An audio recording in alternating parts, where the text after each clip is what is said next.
Shalom Pak Bambang, saya mau izin bertanya. Benarkah Yesus hanya seorang nabi? Mohon pencerahannya. Nabi itu menurut agama apa dulu? Pertanyaannya gitu. Kalau nabi menurut agama Islam misalnya ya, seorang yang menerima wahyu Tuhan tidak wajib menyampaikannya kepada umat. Kalau Rasul, seorang menerima wahyu dan wajib menyampaikannya kepada umat. Itu kan Islam. Di dalam Kristen, nabi itu berkaitan dengan kata pengkabar atau haroeh, pelihat. Jadi nabi itu sesuatu yang memiliki nubuat untuk masa depan yang belum terjadi. Makanya disebut dalam bahasa Yunani prophetes. Jadi dalam iman Yahudi dan iman Kristen definisinya beda. Nah, makanya Yesus itu hanya nabi. Kenapa disebut Tuhan? Pertanyaan harus diurai dulu makna nabi itu apa, ya toh? Tidak boleh kita kemudian memaksakan definisi kita kepada orang lain. Nah, ketika saudara muslim mengatakan bahwa Isa itu Rasulullah, Musa itu Rasulullah, tiba-tiba lihat Paulus rasul, ini rasul palsu ini. Istilahnya sama tapi pemaknaannya beda.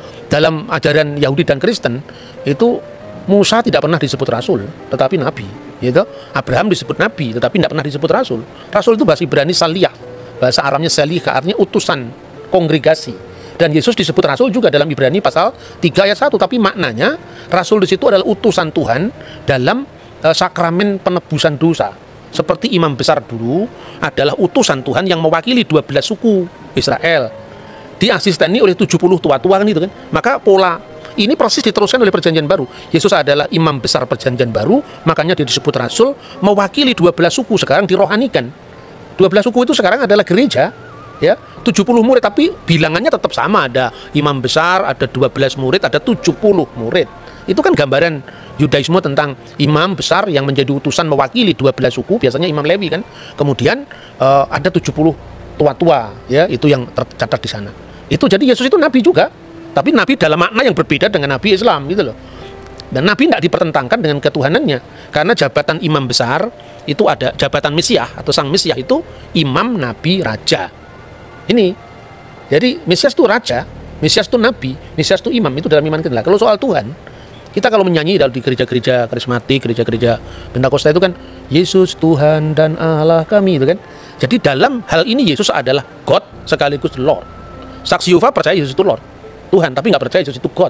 Karena apa? Dia masih rancu dalam memahami Yohanes pasal 1 ayat 1. Jadi Yesus disebut Allah itu bukan kemanusiaannya itu adalah Allah, tidak, tapi praeksistensi. Sebelum firman menjadi daging, firman itu sudah ada dan firman itu adalah Allah.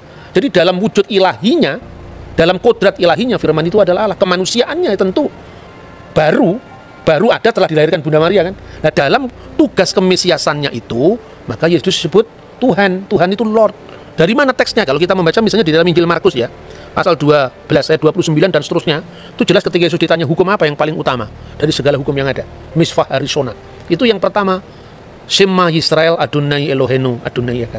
Shema Yisrael Adonai Elohenu Adonai Echad. Dengarkanlah wahai Israel, Tuhan Allah kita, Tuhan itu esa. Itu yang menunjuk kepada Godhead, keilahian, divine of Jesus Christ. Tapi kalau kita membaca ayat-ayat selanjutnya, misalnya di dalam pasal 12 mulai dari ayat 30 berapa ini? 37 38 ya. Pada suatu kali ketika Yesus mengajar di Bait Allah, ia berkata, bagaimana ahli-ahli Taurat dapat mengatakan bahwa Mesias adalah anak Daud? Daud sendiri oleh pimpinan Roh Kudus berkata, Tuhan telah berfirman kepada Tuanku, duduklah di sebelah kananku sampai musuh-musuhmu kutaruh di bawah kakimu. Daud sendiri menyebut dia tuannya. Bagaimana mungkin ia anaknya pula? Orang yang besar jumlahnya mendengarkan dia dengan penuh minat. Jadi Yesus itu anak Daud, betul, secara daging. Makanya Injil Matius diawali dari inilah silsilah Yesus Kristus, the book generation, ya, Sefer Toledot Yesua HaMasiah. Buku generasi, buku silsilah Yesus Kristus ben David, anaknya Daud ben Abraham. Jadi secara daging dia anaknya Daud karena dia keturunan Daud.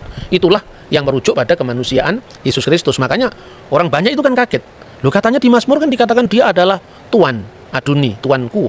Bagaimana dia disebut tuannya Daud sekaligus anaknya Daud? Coba kita baca Mazmur ya Tehillim 110, kita baca di sana. Ayat 1 dulu, ayat 1 dulu. Mazmur Mesianik. Ya, Mazmur Mesianik, betul. Le David Mismor, Neum Adonai Ladoni, Sef Lemini Ad Asid Oyefeha, Hadom Relak Leha, menjadi tumpuan kakimu. Jadi kalau di sini diterjemahkan secara bebas begini, Mazmur Daud, Tuhan mendeklarasikan kepada Tuanku, duduk di sebelah kananku sampai ku buat musuh-musuhmu menjadi tumpuan kakimu. Nah, itu yang menarik adalah permainan kata kalau di bahasa Indonesia Tuhan dengan huruf besar karena itu menerjemahkan YHWH. Sedangkan yang satu adalah ladoni, Tuan, benar-benar Tuan. Nah, Tuhan itu Tuan di atas segala Tuan. Gitu. Nah, yang menarik di sini yang ayat keempat kali ya, Pak. Ini tentang keimaman. Niswa Adonai, velo yinachem, ata kohen leolam, al dibati Malkisedek. Jadi Tuhan bersumpah dan dia tidak menyesal. Engkau adalah imam.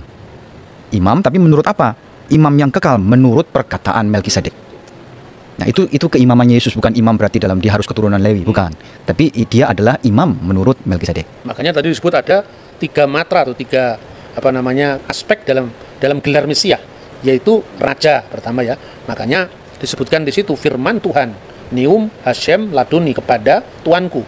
Nah, dalam bahasa Indonesia tadi betul dikatakan Mas Edward bahwa kalau Anda membaca bukunya Muhammad Yamin, Kamus Melayu abad 18-19, itu Tuan segala Tuan, itu Tuhan. Jadi huruf H di sini menekankan ketuanan di atas ketuanan. Jadi penguasa segala penguasa. Dalam makna ini Yesus disebut Tuhan. Duduklah kamu di sebelah kananku. Apa konteksnya? Bukan berarti ada 2 kursi, terus Allah di sebelah kiri, Yesus di sebelah kanan. Bukan seperti itu. Itu artinya apa? Ruang Maha Kudus, tempat Sekinah ilahi, artinya kehadiran ilahi, itu sebelah kanannya adalah istana Daud.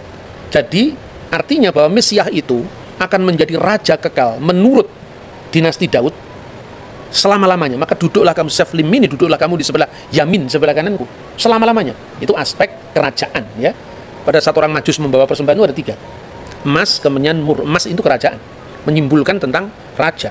Kemenyan itu tadi yang ayat 4. Engkau adalah imam besar menurut aturan Melkisedek. Artinya Melkisedek itu kan tidak berbapak, tidak beribu, tidak bersisilah. Bukan berarti dia tidak punya bapak sungguhan.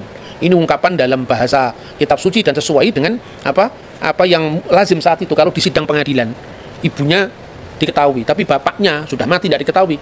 Ibunya bernama Miriam, bapaknya tidak diketahui, tidak berbapak. Ya, apater. Bukan artinya dia lahir dari batu, bukan seperti itu. Itu konteksnya ungkapan-ungkapan seperti ini kalau orang awam kan sulit ya. Makanya kalau tidak paham membaca Alkitab dalam bahasa bahasa terjemahan letterlock, seperti yang misalnya terjemahan baru, silahkan membaca Alkitab bahasa Indonesia masa kini, yaitu namanya terjemahan dynamic equivalent translation. Jadi diterjemahkan sesuai dengan maknanya, bukan bentuk bahasanya. Itu menarik. Jadi yang pertama raja, yang kedua imam, lambangnya adalah kemenyan, dan mur itu lambang penderitaan. Sekaligus juga bahan wangi-wangian kan mur itu. Jadi maka ketika Yesus itu diminyaki dengan minyak wangi dan mur, itu melambangkan via dulurusannya. Maka imam, nabi, raja. Nabi ini merujuk pada figur hamba Tuhan yang menderita yang dinubuatkan di dalam Yesaya pasal 53, Mazmur pasal 20 ayat 17. Jadi artinya kita tidak boleh menilai agama orang itu dari sudut pandang kita, tidak akan pernah bisa ketemu. Ini kan musimnya debat sekarang ya. Kalau musim durian itu lebih enak.